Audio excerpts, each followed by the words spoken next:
Good afternoon, ladies and gentlemen, and welcome to the Space and People PLC investor presentation. Throughout this recorded presentation, investors will be in listen-only mode. Questions are encouraged. They can be submitted at any time via the Q&A tab that's just situated on the right-hand corner of your screen. Please just simply type in your questions and press send. The company may not be in a position to answer every question it receives during the meeting itself. However, the company will review all questions submitted today and publish responses where it is appropriate to do so, and these will be available via your Investor Meet Company dashboard. Before we begin, if I may, I would like to submit the following poll, and I'll now like to hand you over to CEO Nancy Cullen. Good afternoon. Hi there. As described, I'm the CEO of Space and People, Nancy Cullen, and I'm accompanied by my CFO, who is Gregor Dunley. Before we start our presentation of our end-of-year results, we thought we'd just take you through a quick introduction to the company, just for anybody who's on this platform that doesn't know what we do. So if you can just put me through to the first slide, thank you. So essentially, we are Europe's largest agency supplying promotions and retail commercialisation solutions into the retail, property and transport sector. We've been around for 23 years. We're a fully in-house business, and we're market leaders in the sale of promotional spaces. We have an operations division. We've got a warehouse in Essex and a team of staff who can deliver, install, maintain units. And we subject every booking that we make with our client venues to extensive due diligence and compliance procedures. And for that, we're fully ISO accredited. We're also market leaders in the provision of high value experiential activity. You may recognise some of the big venues on this list, but we represent many large UK shopping centres and also the UK London railway station network, which includes Waterloo, Victoria and King's Cross. If you look at our services, there's 4 headings here, but the 2 to concentrate on are the brand experience business and the retail business, that being 80% of the bookings that we make.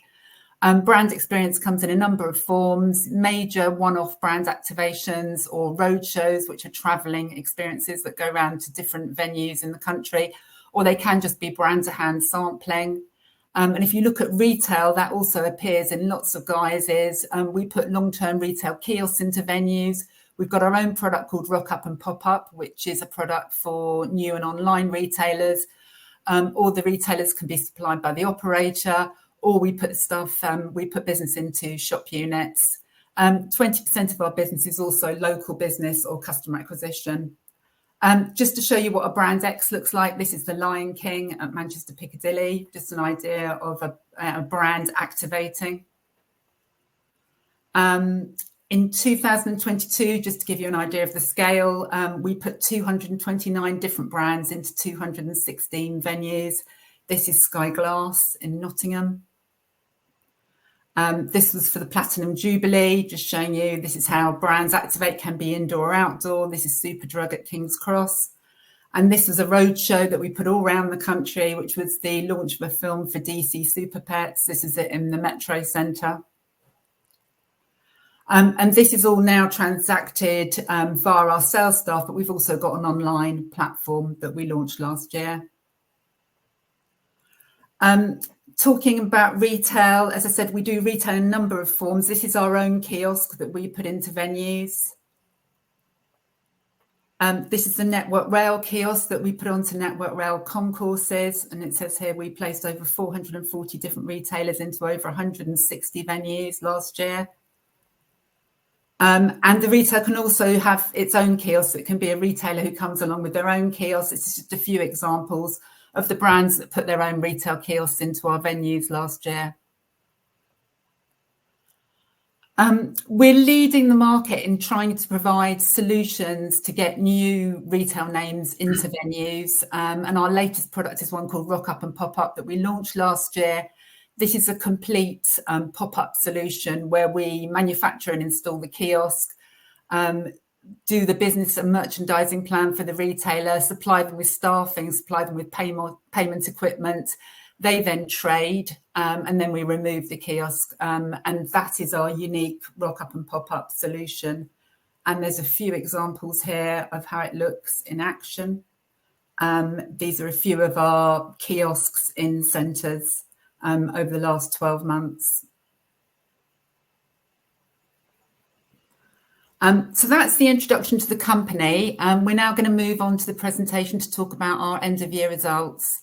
And this is yet another rock up and pop up kiosk. This is Mindful Living at Lakeside. Greg, I can hand over to you for financial highlights. Yes, absolutely. Hello, everyone. Just to give you a brief run through of our 2022 results. We have shown them really in comparison with 2019 and 2020, as well as the previous year, to give an indication of how we're recovering back towards pre-pandemic levels.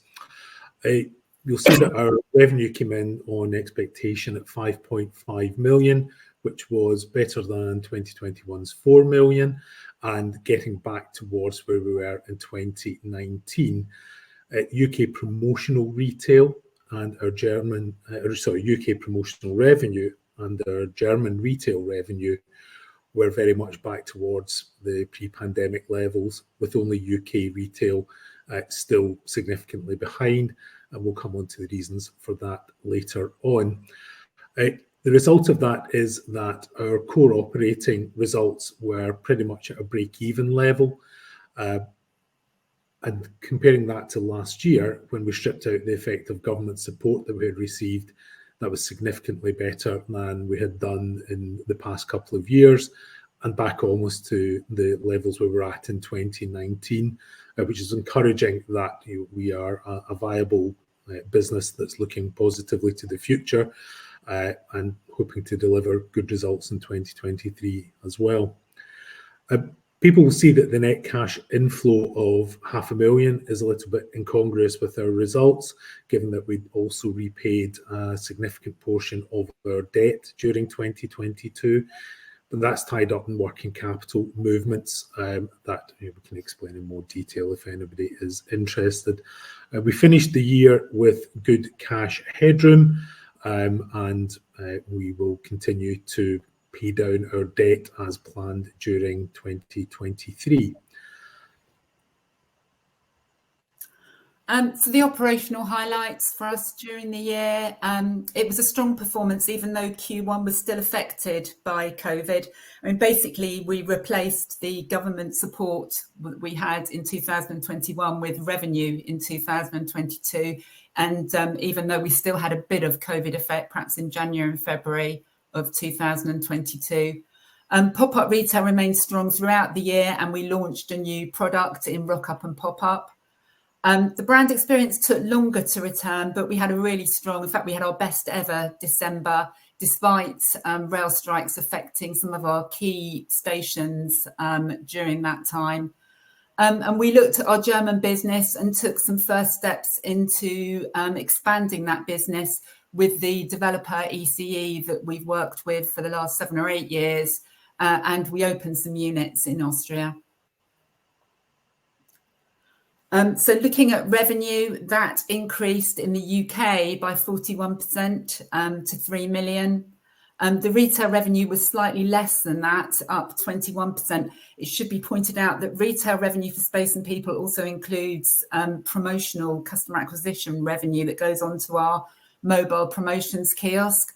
And customer acquisition revenue has been affected over the last 12 months by staff shortages and by overall economic conditions. So that didn't increase by quite as much as the promotional revenue.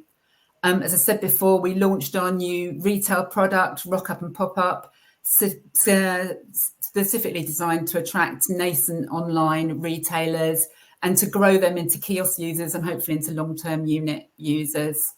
And we launched a new website resource for brands to assist their research, which was our platform called experientialspace.co.uk, which features all the demographics and footfall of our key venues. In Germany, we had a 48% increase in revenue, and that was driven by an increase in the number of kiosks in operation. That went up from 56 to 78 during the year. We also managed to reduce costs in Germany by moving our office from Hamburg Airport into central Hamburg and by reducing the headcount very slightly. And in Germany, it was the first time that we, as I said before, worked with ECE to put a trial of units into Austria using Germany, our German operation, as the base. And we launched 2 retails in Duisburg shopping centre. So looking at the outlook for Space and People, we see continued growth in the UK retail business, spearheaded through the development and rollout of our rock-up and pop-up kiosks. This is a real opportunity for the business. I think we're the only business in the UK which offer a complete solution, which is staff included, and which can get you into a venue very quickly. It's a turnkey operation and then move you back out. And we're looking to grow that during the year. We've got a real focus on brand experience and adding some data metrics into that to improve traction with agencies and to attract a higher amount of media spend into that area. We're keen to expand our German business further into Austria, and then we're also going to look at additional territories. And of course, we expect to return to profitability without the need for any further government support. So just to summarise, our core operational performance continues to recover. We're getting back to pre-pandemic levels across the board. We've got a strong retail business. We've always had a strong retail business, but we've also got new initiatives to get new early stage retailers into the UK market. We're looking at a good brand X business, and we think that this year we'll get back to pre-pandemic levels. And of course, we'll continue to look at international expansion opportunities as the year goes on. And we've employed a consultant to work with us on that. The presentation that we've done for people, which will be available on our website this afternoon, also has some of the key profit and loss and cash flow figures on the back as well. There have been a number of questions submitted both in advance of the meeting and during the meeting. So Nancy and I are planning just to go through and answer as many of those as possible just now. Nancy, the first one's in relation to the purchase of shares through the employee share scheme through the Employee Benefit Trust. So I'll take that one if you're okay with that. I am. The purpose of the scheme is to buy shares against existing and future employee share options. When I say existing, it's none of the ones that predated 2022, but since then, the Benefit Trust purchased about £50,000 worth of shares, which is just shy of 50,000 shares during the second half of 2022. That's been disclosed in the financial statements, and they show up on our balance sheet just now looking very much like treasury shares. So you'll see them on the bottom half of our balance sheet. There haven't been any more purchases since the end of 2022. But in the future, we will look to do that again when it would be appropriate for us to do that. Nancy, the next question is about Network Rail. How big a risk is the renewal of the contract? How competitive may the tender be? Well, the answer to that is we don't know how competitive the tender will be because the documents aren't out yet. We've got a very good relationship with Network Rail. We've obviously worked with them throughout the pandemic and throughout the rail strike period. We've introduced lots of new products to them, and we've done quite a lot of operational work using our operational resource for them. However, everyone's right to point out it's a contract which will be up for renewal this year, and we don't know how many people will be tendering for that. Okay. And the next... Shall I carry on with what's the pipeline in Europe like? Yes, thank you. So the pipeline in Europe is obviously good because we haven't been in Europe, and we don't believe there are any companies quite like us in Europe.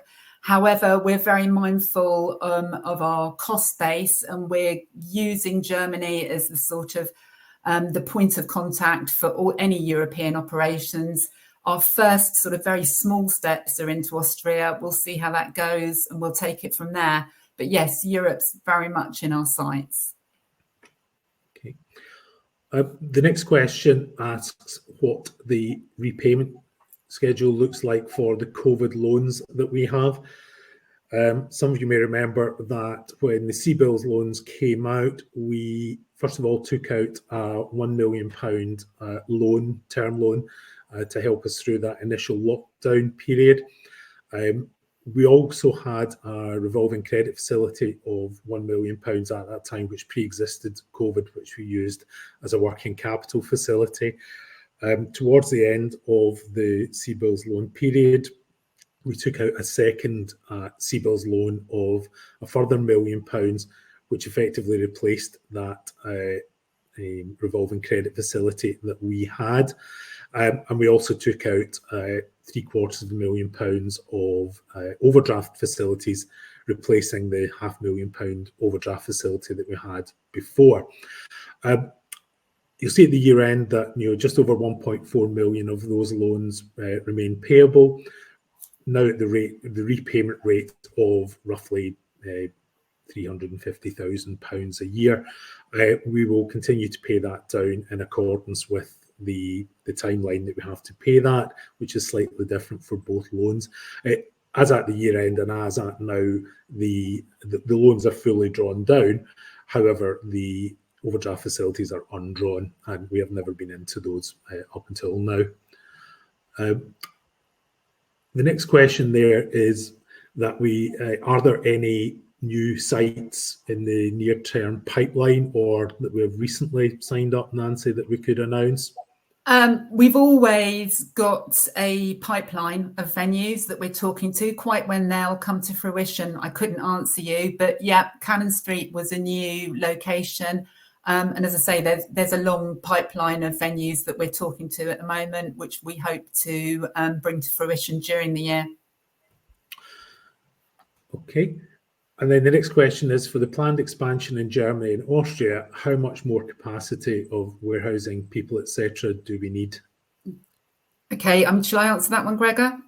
Yes. For the moment, we might add one more salesperson into Germany, but very little. I mean, our expansion into Austria has been done from our Munich base. We don't need any more warehousing. We think we might need one more salesperson. If we go into other territories, then yeah, we might need to add a bit into our cost, but we're doing Austria as if it's just another state in Germany. So very cheaply done. The next question is, we are 5 months into the new year. Could we give any guidance on the performance of the year to date, other than we look to 2023 and beyond with confidence? Zeus have put out a note this morning which gives some guidance on 2023's estimates from their perspective. I think we would have to stick with that just now, but if anybody wants to get hold of that note, they can either approach us at Space and People for it, or approach Zeus directly to get it if they don't have it. There was then a question on the Rock Up and Pop Up part of our business, Nancy, where it was saying we have 8 kiosks stated to be in operation by June this year. Do we have a view or a target for where we would like to be by the end of the year? Answer to that is yes. I would like to double that by the end of this year. However, it's a very new product, and we've got to tread carefully, make sure our retailers are successful. But the results we're getting out of it at the moment are very good. We've recently signed up with both Westfield and Trafford Centre to put kiosks into their venues, and hopefully the retailers there will be successful. Most importantly is that we keep the kiosks occupied. Rock Up and Pop Up, we contract for about 3 months normally. So it's keeping the kiosk in the venue and putting new and different retailers in every quarter. Okay. The next question is, there appears to be significant growth in RMUs and MPKs, quoting 2022 against 21 numbers. Do you expect these levels to grow at the same rate during 2023? I can answer that one just from the 2023 budgets. There was a real bounce back, especially in the RMU, the average RMU numbers, because in Germany, also coming out of the very final part of lockdown and growing again, they bounced back quite quickly. It's not just organic growth. It's being able to roll out things again that we had rolled out previously. So much as we're hoping to grow these numbers again during 2023, our expectation just now is not that they would grow at that same rate. Also, the RMUs are in many instances hopefully being replaced by the rock-up and pop-up kiosks, which are more desirable for a number of our clients and hopefully more profitable for us as well. So once you add those into the mix too, you'll be able to see the proposed growth in our retail figures in the Zeus note and what they think about that. The next question is, we've reported 1.6 million of debtors past due and 1.345 million greater than 60 days. Is this a normal working capital cycle, or is there any future risk of impairment? That is a bit more elongated than we would normally have. There are a few debtors where we were still negotiating with them and venues about what credits, etc., needed to look like in relation to the COVID period when they were and weren't allowed to trade. Since the year end, a lot of that has been tidied up. We believe that in our 2022 figures, we made a very prudent assessment of what we thought the likely risk would be on our trade debtors and provided accordingly.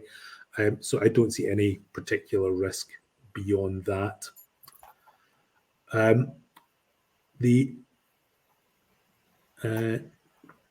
There's a question about the EBT.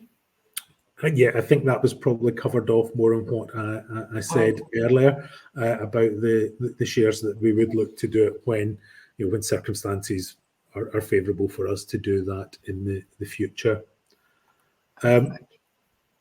So the last one I can see here is, I agree with paying down the debt, a prudent approach. If 2023 goes as planned, do you envisage a resumption of dividends during 24, or is that some way off still?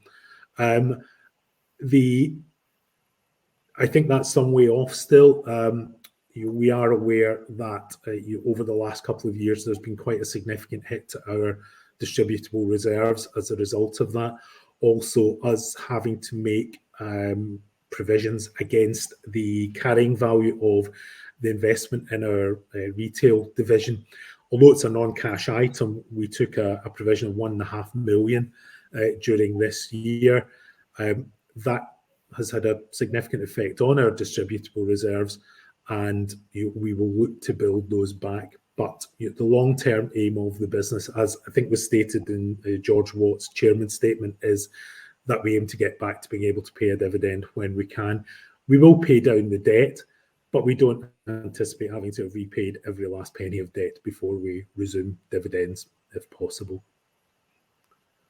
The final questions is about recalibration of the business if we didn't win the Network Rail contract. Network Rail is a very important contract to us, one of our largest contracts. We, as you would hope from the board, we talk about this in detail, and we spoke about it with our auditors at the year end about what the shape of the business would look like if we didn't have Network Rail. It would affect our profitability, but it wouldn't give us an existential crisis. We've looked at what the shape of the business would be like going forward and how we would build back, and we are comfortable that that's fine. That's not to say that we are not putting every effort possible into regaining that business. That looks like all the questions. Nancy, Gregor, absolutely. And thank you very much indeed for your presentation this afternoon and for being so generous of your time there and addressing all of those questions that came in from investors this afternoon. And of course, if there are any further questions that do come through, we'll make these available to you immediately after the presentation has ended, just for you to review, to then add any additional responses, of course, where it's appropriate to do so. And we'll publish all those responses out on the Investor Meet Company platform. But Nancy, perhaps before really just looking to redirect those on the call to provide you with their feedback, which I know is particularly important to yourself and the company, if I could please just ask you for a few closing comments to wrap up with, that'd be great. Yeah, as a business, obviously we're excited about the future. We're looking to return the business to profitability, to carry out our international expansion, and to develop our new products further. I suppose all it comes to me to say is thank you very much for your interest in Space and People. We do appreciate it. And if you've got any questions for Gregor or myself, then please do drop us an email on investorrelations@spaceandpeople.co.uk, and we'll be happy to answer them.